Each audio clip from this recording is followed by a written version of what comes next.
la mañana de hoy nosotros continuaremos viendo su palabra en el Evangelio de Mateo. Continuaremos viendo su palabra. Y yo quisiera, antes de ir al Evangelio de Mateo, que usted me acompañe como una lectura de introducción a Isaías. Vamos a buscar un versículo de Isaías que yo quiero que usted y yo leamos juntos. Isaías capítulo número 56, verso 7. Isaías 56, 7. La palabra de Dios nos confirma en esta porción y en otras porciones que analizaremos más adelante en el desarrollo del mensaje de esta mañana, que la voluntad y el ánimo expreso de nuestro Señor Jesucristo, que usted en esta mañana va a ver que es un ánimo, ¿verdad?, extraño, sorprendente, un ánimo de indignación.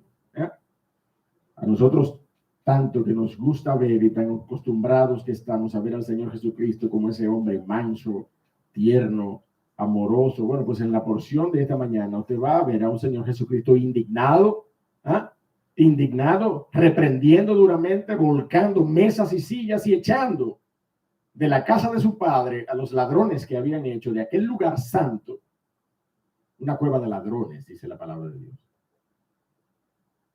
Así que vamos a ver esta porción.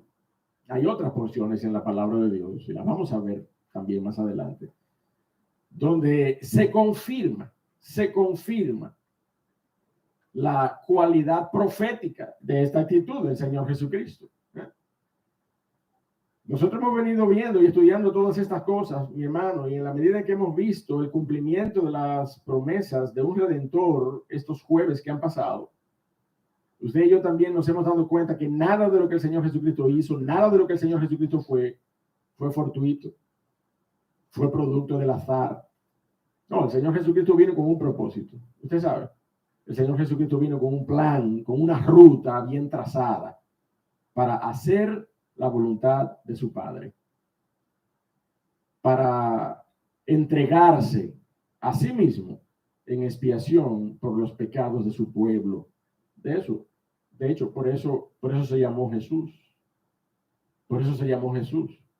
Y si usted lo busca ahí en Mateo 1:21, no lo busque ahora, búsquelo ahorita. Mateo 1:21 dice: y será llamado su nombre Jesús, porque él salvará a su pueblo de sus pecados. El Señor Jesucristo vino con un propósito.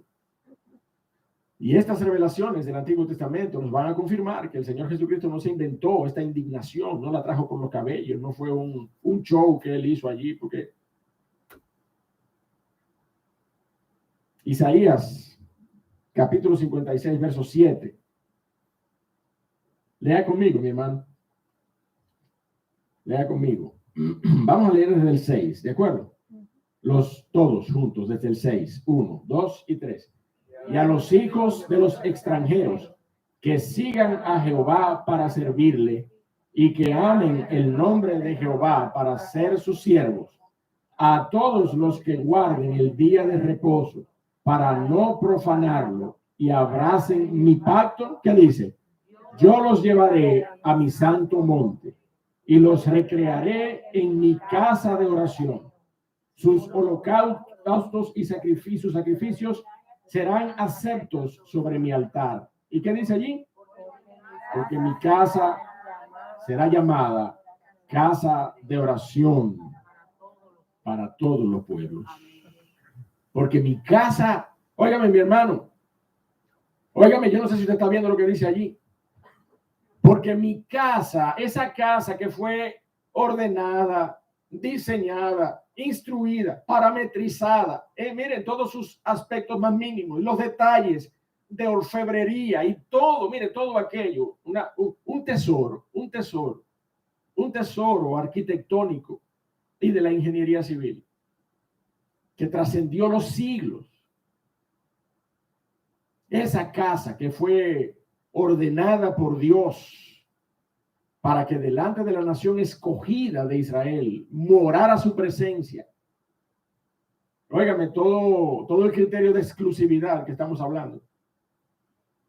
El templo de Jehová, el Dios de Israel, construido en el monte de Sión, para que la nación de Israel y no otra pudiera adorarle.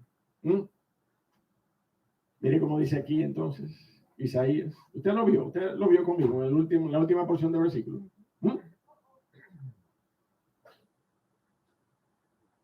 Dice, porque mi casa será llamada casa de oración. ¿Para quiénes? ¿Para quiénes? ¿Para Israel solamente? Para todos los pueblos, mi amado. Para todos los pueblos. Y eso al final de la historia, mi querido y querida hermana y persona que nos visita en esta mañana, fue lo que el Señor Jesucristo, el Dios de los cielos hizo en la persona de Cristo Jesús. En la persona de Cristo Jesús. Mire, Dios de ambos pueblos hizo uno. Y ya no es judío ni gentil, dice la palabra de Dios. Usted lo sabe eso. Y ahora usted, aunque no sea del linaje de la sangre de Abraham, tiene herencia entre los santificados. En Cristo Jesús nosotros somos herederos del reino de los cielos, herederos de las promesas, dice la palabra de Dios. Pero en esta porción que nosotros hemos leído, mi amado hermano, nosotros hemos visto la intención del Dios de los cielos de establecer una morada, un lugar específico donde la solemnidad de su presencia pudiera ser exaltada, pudiera ser reconocida. Y cada vez que nosotros incluso nos reunimos aquí, este es un apelativo que usamos con frecuencia. Cuando hablamos de nuestro tiempo de reunión, cuando venimos a orar y aún en cualquier otro momento, nosotros decimos, esta es casa de oración, casa de oración. Y esa es la bendición, mi amado hermano, de esta porción, saber que nosotros somos parte de esa maravillosa promesa. Pero la palabra de Dios, mi amado hermano, nos enseña cómo el pecado puede dar al traste con este privilegio. Y cómo usted y yo debiéramos, de igual manera, guardar nuestros corazones para contemplar con el mismo temor reverente esa gloria de Dios manifiesta en medio de su palabra, cuando ella se esté predicando, cuando estemos reunidos. Mire, son muchas las veces, mi amado hermano, que nosotros tenemos que hacer comparaciones acerca de la solemnidad y la reverencia que guarda la religión de este mundo en sus templos y en sus iglesias. Y a veces comparamos eso con la manera en cómo se desarrollan ciertos servicios de adoración en nombre de nuestro Dios en iglesias llamadas bíblicas, que distan mucho de la reverencia que vemos en otras denominaciones o en otras religiones. A pesar de que no somos una religión, hablamos en estos términos para hacer la comparación. Y déjeme decirle, cuando pasamos raya, nos quemamos. Cuando pasamos raya, nos quemamos. Porque en ese lugar santo que es llamada casa de oración, lo que menos sabemos guardar muchas veces es reverencia. Es justamente observar esa solemnidad de esa convicción que tenemos de que Dios está en medio nuestro. Y de eso, mi amado hermano, en parte se trata el mensaje de esta mañana, un mensaje que hemos titulado El celo del Señor. El celo del Señor. Vaya conmigo allí a Mateo capítulo 21. Mateo capítulo 21, por favor. Algunos de nosotros, mi amado hermano, cuando estábamos pequeños, se nos enseñó que nosotros debíamos ocuparnos con mayor cuidado de las cosas que eran ajenas. Yo no sé si a usted le pasó eso, pero yo recuerdo todavía como hoy, como si fuera hoy, ¿verdad? Esa reprensión de mis padres. Y lo recuerdo vívidamente. A mí siempre me interesaron los libros. Y leer siempre fue una pasión, siempre ha sido una pasión de mi vida. Y yo tomaba muchos libros prestados, ¿verdad? Hoy yo no presto libros, porque no me gusta prestar mis libros. Yo primero regalo un libro antes de prestar. pero yo tomaba muchos libros prestados. Y en mi inmadurez, ¿verdad?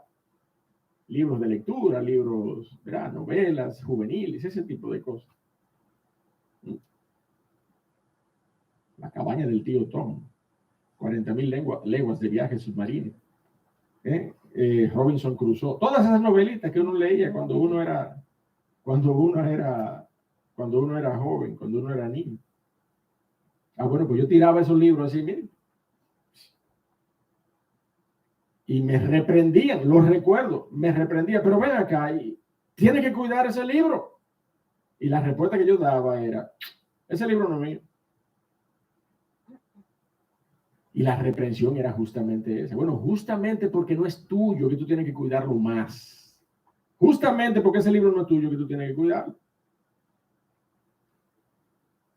Y esa idea, mi amado hermano, yo quisiera que usted podamos en esta mañana extrapolarla y traerla al contexto de esta porción de Mateo capítulo 21, versos 12 al 17. Muchos de nosotros crecimos con esa convicción. Y yo no digo que sea algo generacional. Hoy también hay padres y familias que se ocupan de transmitir a sus hijos ese tipo de convicciones y de principios y de valores. Pero la realidad, mi amado hermano, es que el valor no era por las cosas, el valor era por las personas. Es el valor de la persona que usted y yo tenemos que tener en cuenta cuando nosotros estamos frente a una responsabilidad como esa. Ahora imagínese, mi hermano, esta indignación por las cosas ajenas, ese celo, ese cuidado. Y ahora imagine que aquello que ocupa nuestra atención pertenezca a nuestro Padre. Con mayor celo, con mayor denuedo, nosotros habríamos de cuidar, ¿verdad? Ese objeto, ese artículo, ese valor. Usted y yo podemos entonces entender lo que ocurrió en el templo, en la narración de Mateo 21, donde el Señor Jesucristo, en un despliegue de indignación por la casa de su Padre, volcó mesas y expulsó con una ira santa a todos aquellos que habían vulnerado la solemnidad de aquel lugar. Así que vamos a leer la porción, mi hermano, Mateo 21, verso 12, en adelante hasta el verso 17. Mateo 21, verso 12 al verso 17. Dice la palabra de Dios de esta manera. Y entró Jesús en el templo de Dios. Y echó fuera a todos los que vendían y compraban en el templo. Y volcó las mesas de los cambistas y las sillas de los que vendían palomas. Y les dijo, escrito está, mi casa, casa de oración será llamada. Usted y yo lo leímos ya, ¿sí o no? Isaías 56:7. Escrito está, mi casa, casa de oración será llamada. La indignación del Señor Jesucristo era una indignación profética, ¿sí o no? De boca del profeta Isaías ya se había declarado la dimensión de aquel lugar. Mas vosotros la habéis hecho cueva de ladrones. Y vinieron a él en el templo ciegos y cojos y los sanó, dice la palabra. Pero los principales sacerdotes y los escribas, viendo las maravillas que hacía y a los muchachos aclamando en el templo y diciendo, Hosana al hijo de David, ¿qué dice allí? Se indignaron, se llenaron de celos y le dijeron, ¿oyes lo que estos dicen? Y Jesús les dijo, sí, ¿nunca leísteis de la boca de los niños y de los que maman, perfeccionaste la alabanza? Y dejándolos, salió fuera de la ciudad a Betania y posó allí, dice la palabra. Vamos a orar. Vamos a pedirle a nuestro Dios que nos ayude a caminar a través de esta porción, porque esta mañana nosotros veremos el estudio de esta porción del Evangelio de Mateo en 3 partes. Nosotros veremos el celo del Señor manifestado allí, veremos el celo de los fariseos y usted y yo vamos a darnos cuenta de que la naturaleza de ambos celos era distinta. El celo del Señor, el celo de los fariseos, pero también vamos a concluir con una reflexión acerca del celo de Jehová en la conclusión de esta porción en esta mañana. Así que vamos a orar. Dios y Padre que estás en los cielos, te alabamos una vez más y bendecimos tu nombre. Sabemos, oh Dios, que tú tienes el propósito de hablar a los corazones de tu iglesia. Por eso nosotros queremos clamar a ti en esta hora, oh Señor, y pedirte que nos ayudes a escucharte. Que dispongas nuestros corazones por medio de tu Espíritu Santo. Haz la obra en nosotros, oh Señor. Aparta toda distracción. Aparta, oh Señor, todo cansancio, toda somnolencia, oh Señor, y ayúdanos a estar atentos a tu palabra. Por Cristo Jesús. Amén. El carácter del Señor Jesucristo, mi amado hermano, no se describe de manera explícita en las Escrituras. Usted no va a encontrar una porción donde usted lea, el Señor Jesucristo era así y así y así, tenía un carácter de esta y de esta y de esta manera. Usted no va a encontrar eso. Pero usted y yo sí podemos inferir, partiendo de muchos episodios y de muchas respuestas y reacciones del Señor Jesucristo. ¿Verdad? Nosotros podemos como que inferir lo que representa su personalidad, inferir su carácter, darnos cuenta cómo era el Señor Jesucristo a través de las Escrituras. El Señor Jesucristo era reflexivo antes que impulsivo. El Señor Jesucristo era reflexivo antes que el carácter, por ejemplo, de Pedro. El Señor Jesucristo no solamente era omnisciente y sabía de antemano lo que tenía que decir, no como Pedro, que primero hablaba y después pensaba lo que decía. El Señor Jesucristo era reflexivo. Era de los que pensaba y escribía en el suelo antes de hablar. ¿Usted se acuerda del episodio de aquella mujer adúltera que fue llevada delante del Señor Jesucristo? Y dice la palabra de Dios que él estaba, ¿qué dice la Biblia? Estaba escribiendo en el suelo una escritura que usted y yo no sabemos, porque la palabra de Dios no nos la revela, pero la palabra de Dios dice que él estaba allí escribiendo. Con toda seguridad estaba cavilando, estaba pensando y estaba escribiendo a sus pensamientos de alguna manera. El Señor Jesucristo, antes de responder, el Señor Jesucristo pensaba, era reflexivo. Y era de lo que intencionalmente permanecía en un lugar, aun cuando la vida de un amigo dependía de su presencia en otro lugar. ¿Usted se acuerda del caso de Lázaro?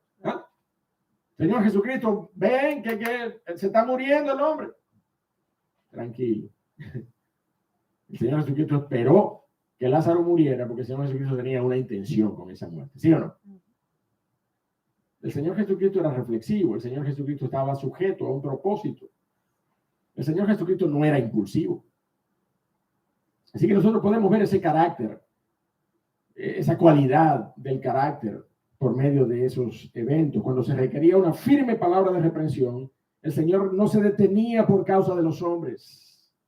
A sus discípulos una vez el Señor Jesucristo le preguntó, ¿ustedes también se quieren ir? ¿Ustedes se acuerdan de eso? Cuando el Señor Jesucristo confrontó a una serie de personas, fariseos, y les habló duramente, los discípulos vinieron a él y le dijeron, Señor, dura palabra has dicho, mira que se están yendo. Y el Señor Jesucristo le dijo, ustedes se quieren ir también. El Señor Jesucristo, cuando tenía que reprender los corazones de los hombres, miren, no temía la opinión de los hombres. El Señor no se cuidaba de ninguno, no se cuidaba de nadie, dice la palabra de Dios.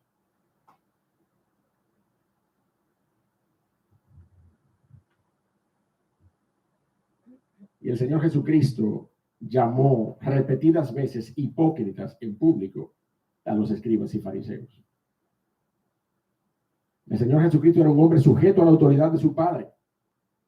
Aunque sabía que le había sido conferida toda autoridad, siempre se mantuvo apelando y buscando con frecuencia la dirección de su Padre que está en los cielos.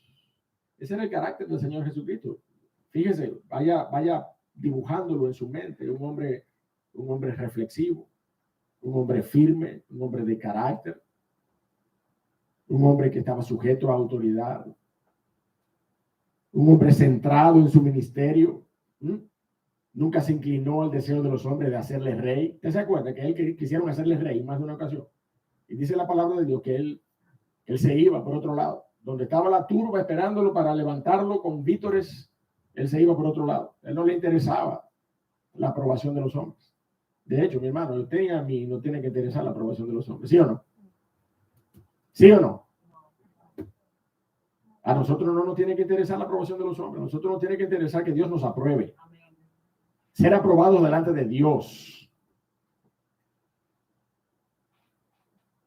Y ya hemos abordado ese tema. Eso no quiere decir que usted va a andar por ahí haciendo a diestra y siniestra sin que le importe la gente. No, porque usted tiene un testimonio que preservar delante de los hombres. Pero eso es una cosa. No confunda la magnesia con la gimnasia, hermano. A usted ni a mí nos debe interesar la valoración de los hombres. Pablo dice que si a mí me importara la opinión de los hombres, ya yo dejo de ser siervo de Cristo en ese mismo momento.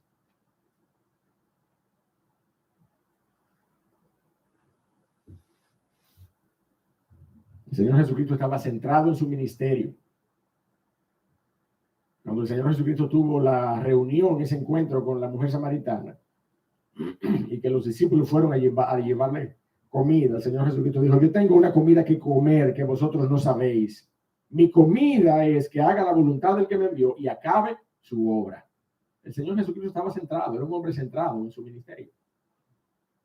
Pero era un hombre meditativo que oraba con frecuencia.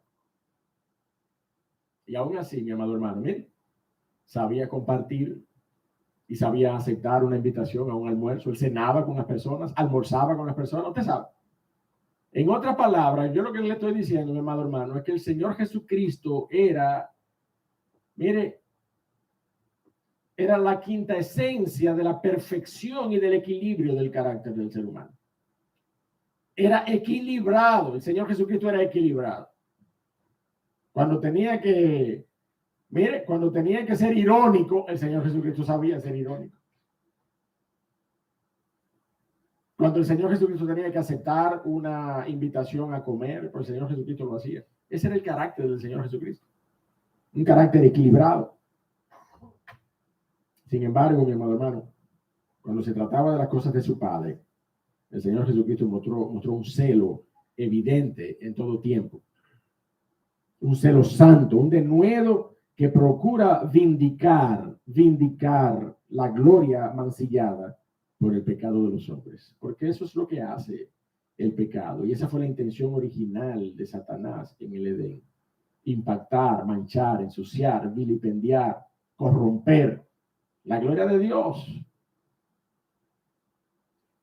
impactando directamente al hombre, que era el clímax de la creación en ese momento. Toda la gloria de Dios reflejada allí, en aquella creación que Dios vio como buena en gran manera.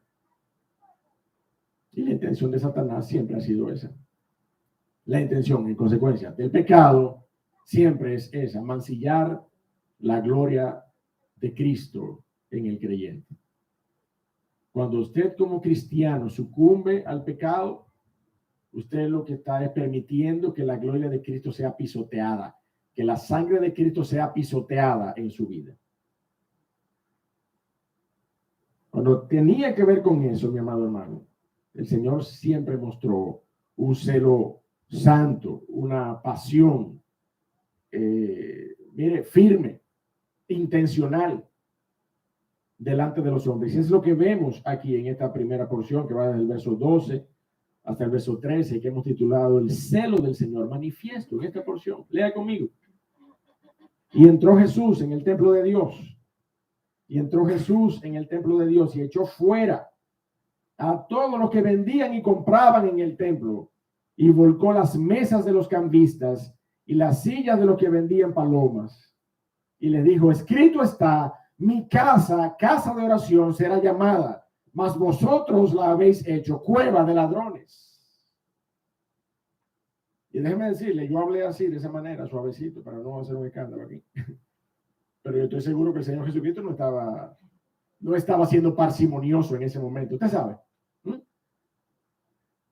Cuando el Señor Jesucristo tenía que enfrentar el pecado y las consecuencias del pecado de los hombres, en términos de cuánto impactaba la gloria de Dios, el Señor Jesucristo no tenía reparos en comportarse de esta manera, en indignarse de esta manera, en manifestar indignación con esta palabra y con estas acciones. Usted no ve ninguna otra porción de la palabra de Dios al Señor haciendo esto, entrando y armando un rebú en el templo y volcando sillas y mire, y echando gente y tirando un desorden. ¿Y quiénes de ustedes o yo nos atrevemos a decir que el Señor Jesucristo no estaba en lo correcto en este momento? Todo, mi amado hermano, porque estaba relacionado, estaba estrechamente vinculado a la gloria de su Padre. A la gloria de su Padre. Cuando el Señor Jesucristo tuvo no solo la oportunidad, mi amado hermano, sino la necesidad de imprecar contra los que menospreciaban de manera irreverente la voluntad de Dios, lo hizo con duras palabras, apelando a las profecías o a las declaraciones de los profetas, ¿verdad? Como esa que ya leímos en Isaías capítulo 56, verso 7, una declaración profética que establecía un marco profético para lo que el Señor estaba haciendo en ese momento. Y otra porción la encontramos en Jeremías 7:11. Vaya conmigo allí. Jeremías 7:11. Allí justo al lado del libro del profeta Isaías. Jeremías 7:11. Dice la palabra de Dios allí. Dice la palabra de Dios allí. Es cueva de ladrones delante de vuestros ojos esta casa sobre la cual es invocado mi nombre. Eso es lo que ustedes han hecho de ella, en otras palabras.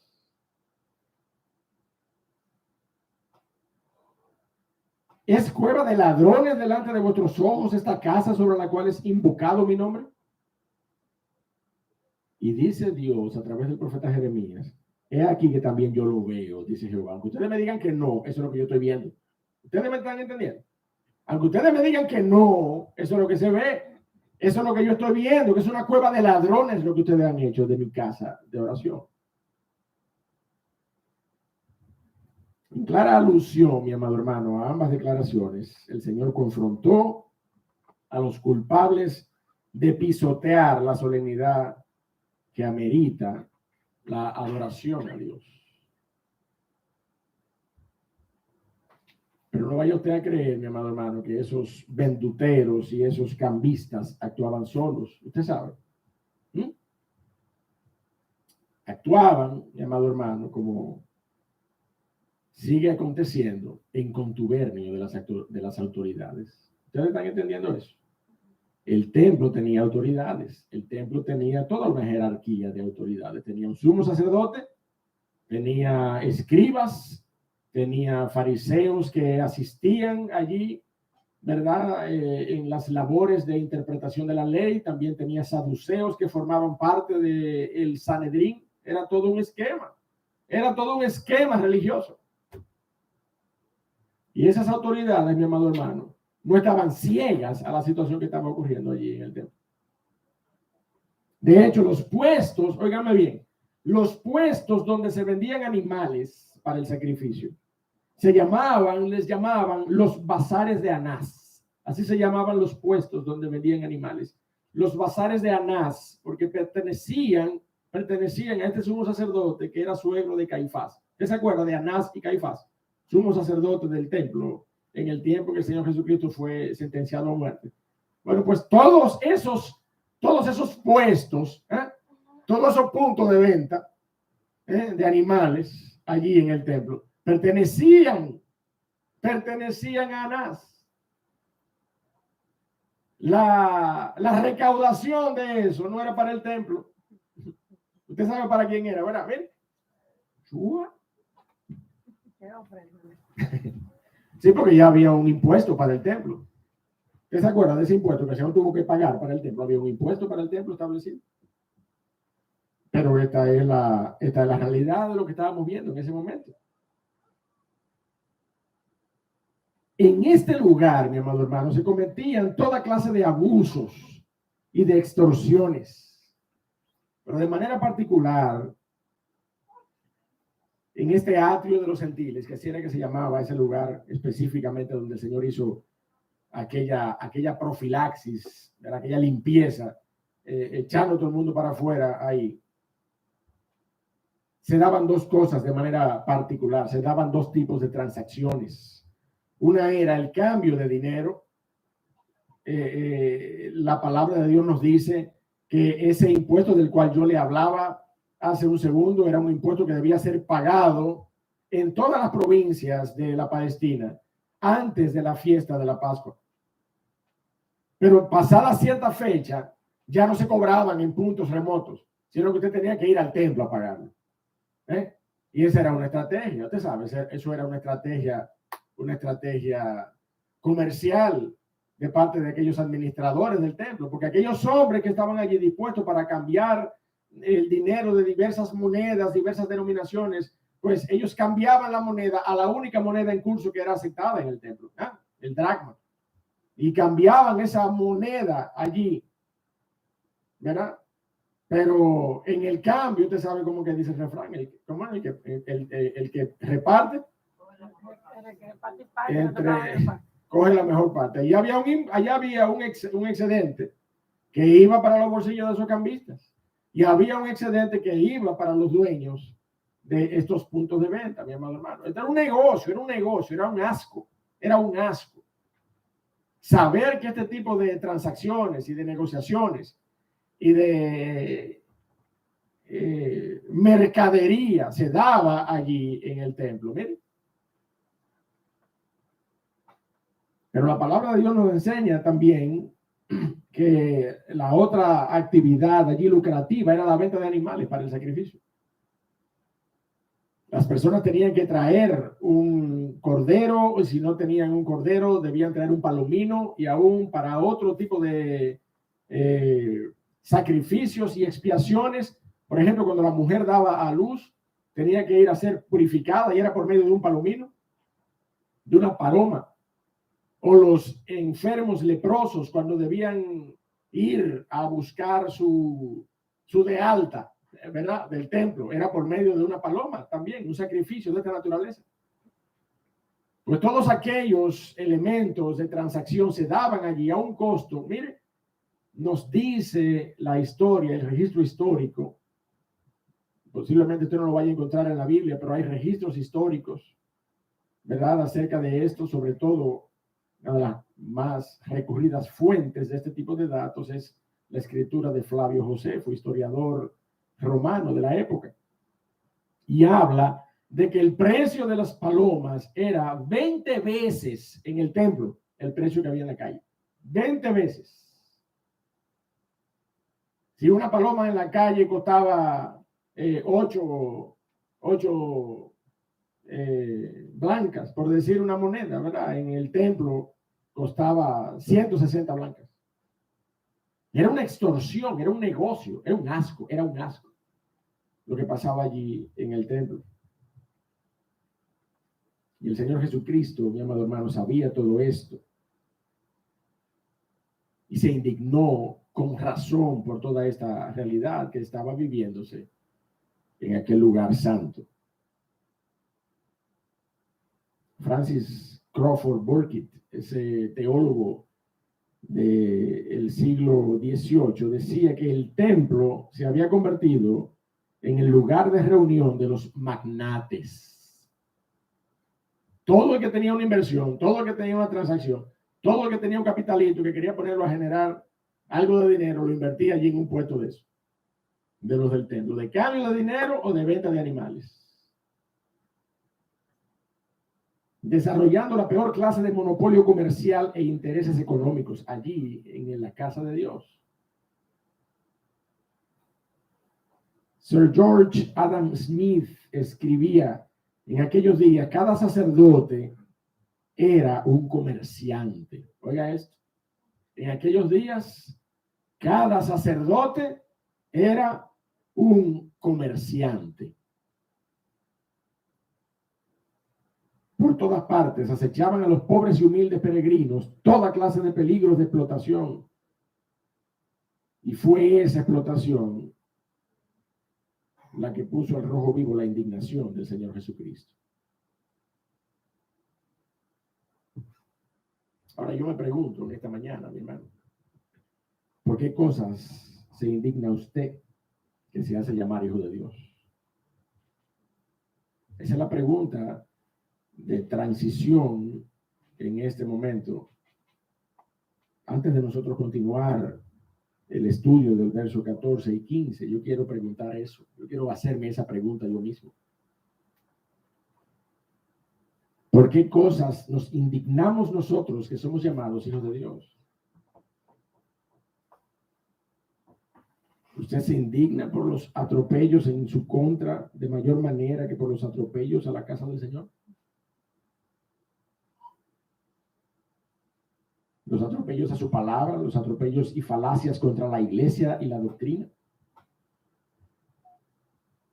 Cuando usted oye decir que todos los pastores son unos ladrones porque se roban el diezmo, ¿usted se indigna o usted se queda callado y asiente en silencio y se va por ahí y lo deja tranquilo? Porque usted y yo sabemos que también hay casos.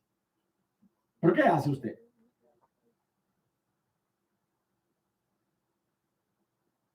Eso es lo que yo quiero que usted piense en este momento.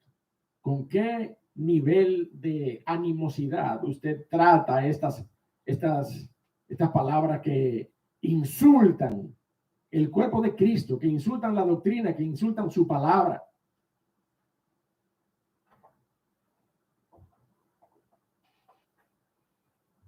Pero antes de responder, mi hermano, yo quisiera que usted y yo consideráramos Mateo 5, verso 43. La palabra de Dios dice allí: oísteis que fue dicho, amarás a tu prójimo y aborrecerás a tu enemigo. Pero yo os digo, amad a vuestros enemigos, bendecid a los que os maldicen, haced bien a los que os aborrecen y orad por los que os ultrajan y os persiguen. Entonces, mi hermano, ¿cómo usted y yo podemos ser eficaces en mantener en equilibrio este principio de amor e incluso servicio a aquellos que nos persiguen y que nos ultrajan y que nos maldicen? ¿Cómo podemos mantener en equilibrio esta verdad del Señor Jesucristo en comparación con esta actitud que vemos del propio Señor Jesucristo en la casa de Dios, delante de aquellos hombres que han ultrajado, mancillado y que eran enemigos de la gloria de Dios? ¿Usted puede ver la diferencia? ¿Usted puede ver la diferencia? Una cosa, mi amado hermano, es que las personas me ultrajen a mí. ¿Usted me está entendiendo? Una cosa es que las personas me ultrajen a mí, que me maldigan por la causa de Cristo. Una cosa es que se burlen de mí por la causa del Evangelio. Una cosa es que me persigan a mí por la causa de Cristo. Y otra cosa es que se burlen, que menosprecien, que pateen la causa de Cristo, su palabra, el Evangelio, delante de mi presencia y yo no haga absolutamente nada. Son dos cosas completamente diferentes. Y nosotros tenemos que estar apercibidos de esa diferencia. Cuando usted y yo somos ultrajados y perseguidos, mire,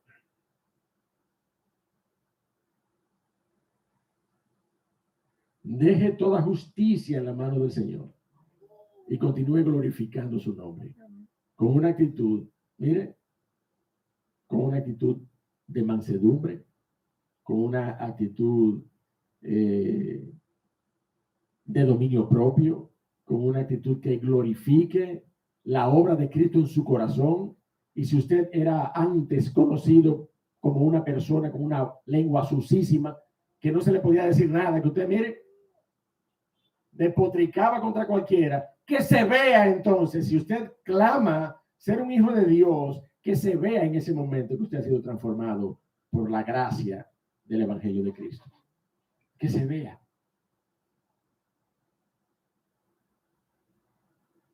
Pero una cosa es que lo ultrajen a usted y otra cosa es que ultrajen el nombre de Cristo. Otra cosa es que pisoteen la gloria de Cristo delante de su presencia. Otra cosa es que pisoteen la palabra de Dios. Otra cosa es que pisoteen el Evangelio de Cristo delante de nuestra presencia, mi amado hermano.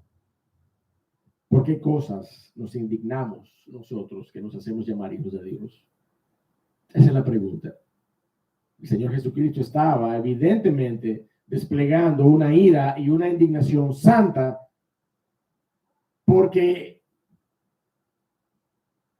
Él velaba por la gloria del Padre en aquel lugar. A él le dolía, al Señor Jesucristo le dolía la gloria y la solemnidad de la casa de Dios, porque casa de oración será llamada este lugar. Eso es lo que la palabra de Dios nos enseña, que el Señor Jesucristo tenía una pasión por la gloria del nombre de Dios. Ahora mire el verso 14. Y nosotros vamos a ver entonces otra naturaleza de celo. Vimos el celo del Señor Jesucristo por la gloria de su nombre, por la gloria de su casa, por la solemnidad. Tanto que nosotros hablamos de ese templo que reconstruyó Herodes. Tanto que nosotros decíamos que era un templo que el pueblo de Israel no quería y no apreciaba. Sin embargo, nosotros vemos a Mateo decir allí al inicio de esa porción, y entró Jesús en el templo de Dios y manifestó un celo por el templo de Dios. Herodes no destruyó el templo de Zorobabel. Herodes reconstruyó poco a poco el templo de Zorobabel. Y aquel templo fue provisto de un esplendor que no tenía el templo que construyeron en los tiempos de Esdras y Nehemías. En ese templo post-exílico, que era un templo humilde hasta cierto punto comparado con el primer templo de Salomón. Herodes no destruyó ese templo de Zorobabel, Herodes lo remozó. Mire, había una puerta que se llamaba La Hermosa. ¿Usted se acuerda que había una puerta que se llamaba así en Hechos? Capítulo 6, nosotros vemos a los apóstoles. Capítulo 4, nosotros vemos a los apóstoles allí encontrar un cojo en la puerta La Hermosa. Esa era una puerta que daba al oriente de las murallas de Jerusalén. Y esa era una puerta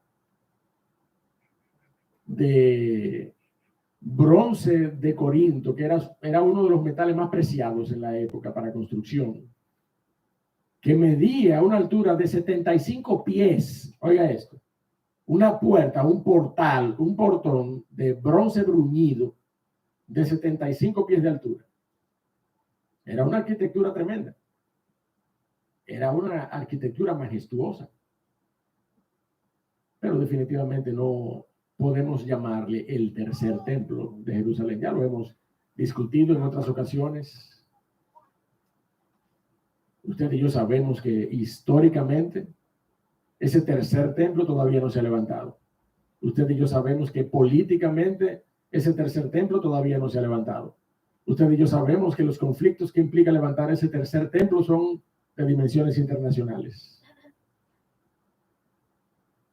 O sea que este segundo templo, que fue remozado por Herodes, fue ese templo en el que el Señor entró y manifestó celo por la casa de Dios. Pero mire el celo de los escribas y fariseos entonces ahora. Verso 14, el celo de los fariseos. Y vinieron a él en el templo ciegos y cojos y los sanó.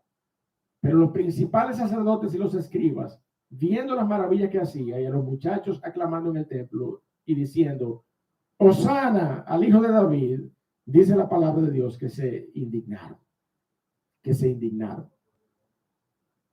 Y esa, mi amado hermano, es la actitud que nosotros vemos en los fariseos. Mientras nosotros vemos en el Señor un celo santo, un celo por las cosas santas, y vemos a Juan en su evangelio hacer referencia de esto, en su relato de este mismo episodio, partiendo de lo dicho por el salmista en Salmo 69, verso 7, porque por amor de ti he sufrido afrenta, confusión ha cubierto mi rostro, extraño he sido para mis hermanos y desconocido para los hijos de mi madre, porque me consumió el celo de tu casa. Y los denuestos de los que te vituperaban cayeron sobre mí. Mire, mi hermano, esa declaración del Salmo 69 fue exactamente lo que el Señor tuvo que pagar delante de los hombres y delante de usted y de mí, delante de la historia que lo tiene al Señor por un hombre manso, por un hombre humilde, por un hombre que no se alteraba por nada. ¿Usted está entendiendo lo que dice la porción? Miren lo que dice la porción, Salmo 69. Porque por amor de ti he sufrido afrenta, confusión ha cubierto mi rostro, extraño he sido para mis hermanos. Oye, este es el Señor Jesucristo, ese que está volcando mensajes. Extraño he sido para mis hermanos y desconocido para los hijos de mi madre, porque me consumió el celo de tu casa.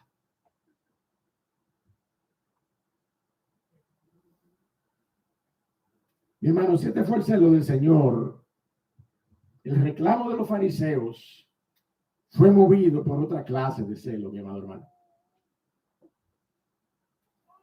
La palabra de Dios nos advierte contra esa otra clase de celos.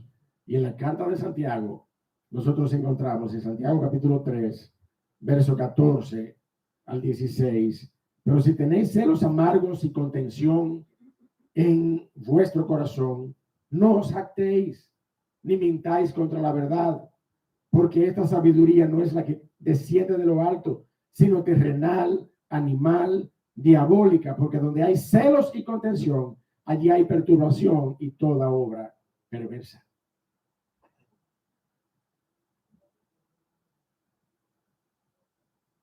Porque la palabra de Dios nos enseña, es una naturaleza de indignación diferente en esta porción. El Señor Jesucristo, con una indignación evidente por el celo de la gloria de Dios.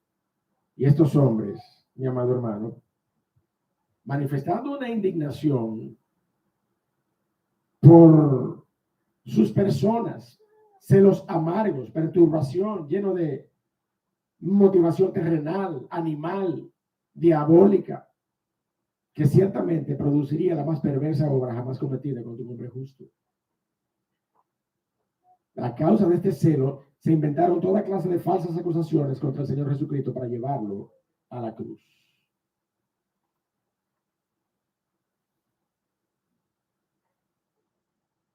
Mi hermano, la gloria le pertenece al Señor, no al hombre.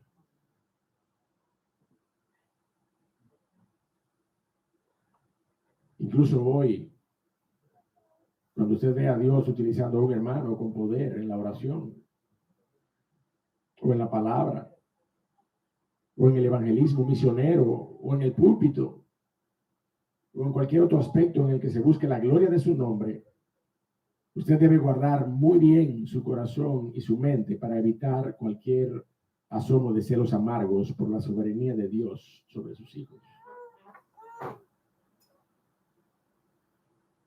Estos hombres se indignaron y llenaron de celos sus corazones porque la multitud aclamaba el nombre del Señor.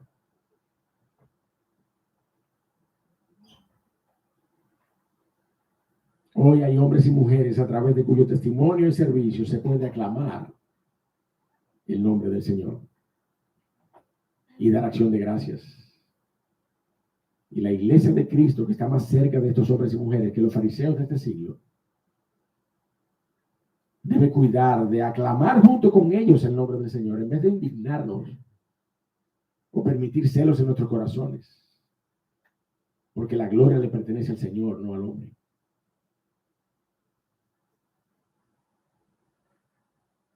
Evidentemente, dos celos de naturaleza diametralmente opuestos. Pero mire con qué concluye la porción. Con el celo de Jehová. Vaya conmigo al verso 16, por favor. Mira lo que dice allí. Y le dijeron, ¿oyes lo que estos dicen? Y Jesús les dijo, sí, ¿nunca leísteis de la boca de los niños y de los que maman perfeccionaste la alabanza? Y dejándolo salió fuera de la ciudad a Betania y posó allí. Mi hermano, es el celo de Jehová el que ha manifestado salvación para su remanente, dice la palabra de Dios. Isaías 27:32. El celo de Jehová traerá salvación para su pueblo. Es el celo de Jehová el que ha dispuesto y confirmado en juicio y en justicia desde ahora para siempre al Mesías. Es lo que encontramos allí en Isaías capítulo 9, verso 7, cuando se declaraba esa profecía acerca de Cristo, acerca del Mesías anunciado. Y el celo de Jehová ha hecho esto, dice la palabra de Dios. Y ha sido el celo de Jehová el que ha perfeccionado la alabanza de la boca de los niños y de los bebés y de los que maman, dice la Escritura. Y eso es lo que leemos en Salmo 8. Vaya conmigo al Salmo 8 para que usted vea cuál es la razón, cuál es la motivación del Dios soberano de haber perfeccionado la alabanza de la boca de los niños, de la boca de los humildes, de los más vulnerables en medio de la iglesia.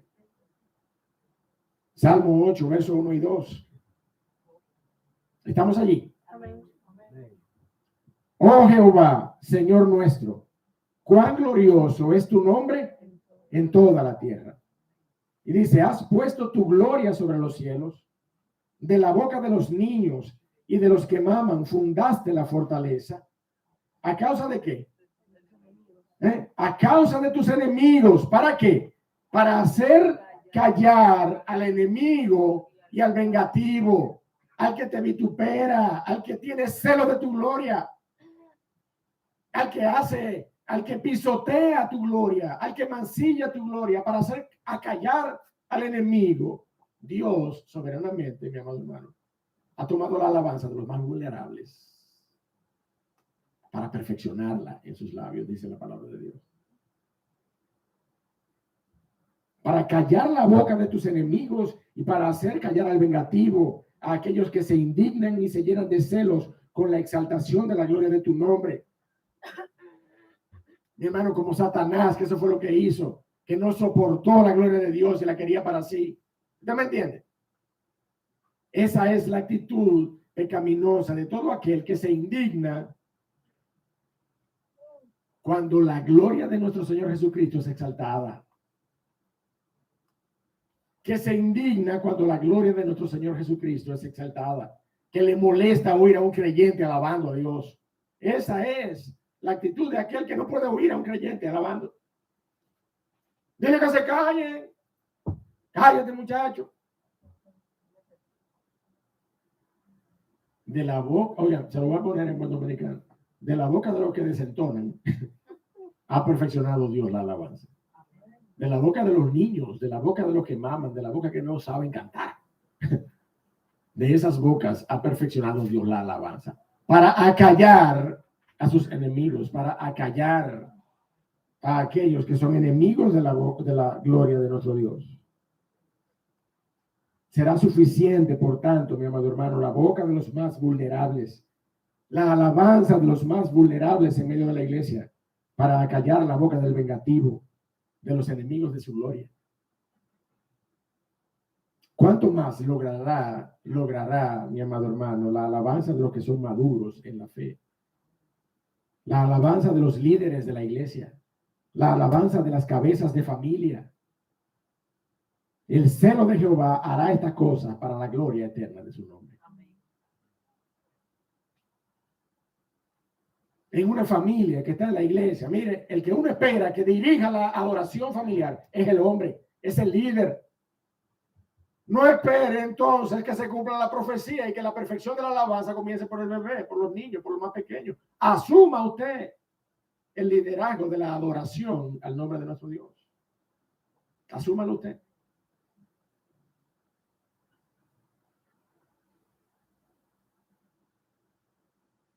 Conclusión, mi amado hermano, en esta mañana. Revisemos nuestros corazones y verifiquemos cuáles son las razones que nos hacen indignar. Al Señor Jesucristo le motivó la gloria de su Padre, la gloria de su casa. Esa casa que sería llamada casa de oración y que estaba en ese momento siendo pisoteada como cueva de ladrones, dice la Biblia. Verifica que no estés airado por tus propios motivos e intereses humanos. Confirma que la motivación de tu indignación sea la gloria de su nombre y defiende la compasión. El Señor Jesucristo supo decir en Mateo 10, a cualquiera pues que me confiese delante de los hombres, yo también le confesaré delante de mi Padre que está en los cielos. Y a cualquiera que me niegue delante de los hombres, yo también le negaré delante de mi Padre que está en los cielos. La única razón por la que tú y yo podemos actuar de esa manera, defendiendo el nombre y la gloria de Cristo delante de los hombres, aunque tengamos que pagar un precio por ello, y porque hemos entendido la dimensión del Dios vivo. Solamente cuando venimos a los pies de la cruz podemos hacerlo. Por eso yo te invito en esta mañana que si tú estás conectado o si tú estás aquí presente sin Cristo Jesús en tu corazón, tú puedas venir arrepentido de tu condición de pecado. Tú puedas reconocerle a Él como Señor de tu vida, como Salvador de tu vida. Solamente después de ese momento, tú y yo nos llenaremos de una indignación santa cuando su gloria sea mancillada. Y nosotros podemos salir, mire, como defensores de la gloria de nuestro Dios. Antes, no nos va a importar. Antes podríamos incluso ser contados entre los que vilipendian el nombre de nuestro Dios. Pero solamente cuando tenemos a Cristo Jesús como Señor y Salvador, nosotros podemos ser llamados hijos de Dios, regenerados por medio de la fe en su obra de la cruz. Padre, gracias por tu palabra. Gracias por este tiempo que tú nos has regalado en esta mañana. Gracias por el ejemplo de pasión, de interés, de convicción firme, de firmeza, de denuedo. Oh Señor, de indignación. Hasta tal punto, oh Señor, que no conocemos a ese Señor Jesucristo. Como dice la porción en Salmos, me he hecho extraño a los de mi casa y a los hijos de mi madre, porque el celo de tu casa me consume. Oh Señor, que podamos ser así en algún momento de nuestras vidas, que podamos manifestar con firme celo, oh Señor, por las cosas del Señor, aun cuando tengamos que pagar un costo. Dios de la gloria, habla a nuestros corazones con esta verdad. Ministra a nuestros corazones en esta mañana con tu palabra. Afirma nuestra convicción en Cristo Jesús. Danos un denuedo por la gloria de tu nombre. En Cristo te lo pedimos. Amén.